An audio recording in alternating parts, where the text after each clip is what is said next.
কুয়াশা, এত পরিমাণ কুয়াশা পড়তেছে আজকে এবং আরও বিগত 2-3 দিন ধরে, যে মানুষের চলাফেরা, জনজীবন খুব দুর্বিষহের ভিতরে পড়ে গেছে। অনেকে কর্মই করতে পারতেছে না, এত শীত।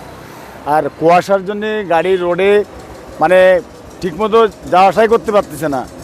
এই রাস্তায় যে কুয়াশা পড়তেছে সকাল সন্ধ্যা দিয়ে, তা রাস্তায় কিছু চোখে দেখা যাচ্ছে না, গাড়িও চালানো যাচ্ছে না, এত কুয়াশা। Furniture just smarter, JMG furniture.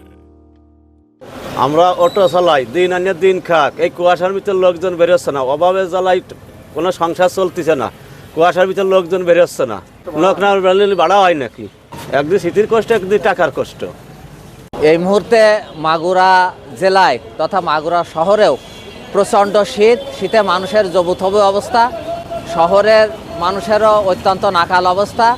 শহরে যদি এই অবস্থা হয় তাহলে মানুষের, গ্রাম বাংলার যারা সহজ সরল মানুষ, খেটে খাওয়া মানুষ, দিনমজুর মানুষ, অত্যন্ত প্রান্তিক পর্যায়ের মানুষের অবস্থা অত্যন্ত খারাপ, যা স্বচক্ষে না দেখলে বিশ্বাস করা বেশ দুরূহ ব্যাপার। সংঘবদ্ধ হয়ে খড়কুটো জ্বালিয়ে শীত নিবারণের গায়ে তাপ বা উষ্ণতা লাগিয়ে শীত নিবারণের চেষ্টা করছে। এই মুহূর্তে সরকার এবং বিত্তবান মানুষের কাছে প্রত্যাশা রইল যে সবাই আপনারা একটু একটু করে সাহায্যের হাত বাড়িয়ে দিয়ে গরিব মানুষের পাশে দাঁড়াবেন।